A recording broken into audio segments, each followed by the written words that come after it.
గనడుమ P Gannavaram MLA Giddi Satyanarayana sir ఆటల పోటీలు చాలు చేసేందుకు పోతే 2 కట్టెలకు రిబ్బన్ కట్టి కత్తిరియమన్నారు ఆఫీసర్లు. ఇక అది చూసి షాక్ అయిన ఎమ్మెల్యే కింత లేకి ఏర్పాట్లేందయ్యా అని మస్తు తిట్టిండు. గట్ని లీడర్లు ఏదో ఊహించుకొని ప్రోగ్రాంలకు పోతుంటారు.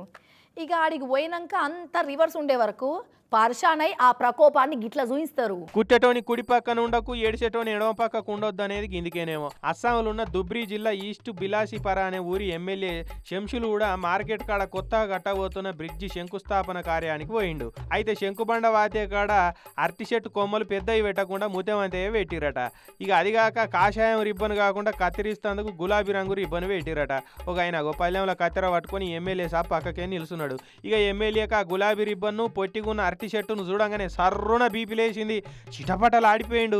ఈ శంకుబండ వాతే కాడ పెడతాను మీకు ఒక్క పెద్ద అరటి చెట్టే దొరకలేదురా, ఎవర్రా మిమ్మల్ని ఈడ పనిలో పెట్టిందని పొట్టు పొట్టు తిట్టుకుంటా దౌడ పనులు రాలగొట్టిండాగో. అయినా ఎమ్మెల్యే గారికి కోపం చల్లారలే.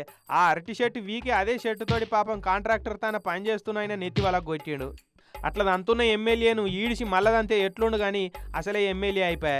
మళ్ళీ నన్నెందుకు కొడుతున్నామని రివర్స్ అయితే ఉల్టా కేసు పెట్టి బతుకును ఆగం చేస్తాడని భయపడి కుయ్యం అనకుండా కయ్యం అనకుండా అట్లనే భరించుకుంటా బొమ్మ లెక్కనే నిల్చున్నాడు బాధితుడు. ఎమ్మెల్యే అట్లా కలుదాయిన కోతి లెక్క సిందులేస్తుండే వరకు పక్క పొంటేలే బీరిపేరు గీనేంది గిట్ల పాడైండని మనసులో తిట్టుకున్నారట. ఇక బాధితులు సంఘాలలో పోయి అటెంకే ఎమ్మెల్యే మీద కేసులు పెట్టిరు. చూడు ఫ్లెక్సీలల్లా ఫోటో చిన్నగా ఉన్నాలోలే, ఫ్లెక్సీల ఫోటో లేకపోయినాలోలే, పూల బొకే పల్సడి తెచ్చినాలోలే, స్టేజ్ మీద ఫస్ట్ వరుసల కూసోబెట్టకపోయినాలోలే, స్టేజ్ మీద విలువకపోయినాలోలే. మన దేశంలో లీడర్లు ఒబేసిటీ పెరిగితే ఓర్చుకొని ఉంటారు కానీ పబ్లిసిటీలో కొద్దిగా తేడా వచ్చినా అసలే సైసరు. అదిదా మన లీడర్ల గొప్పతనం.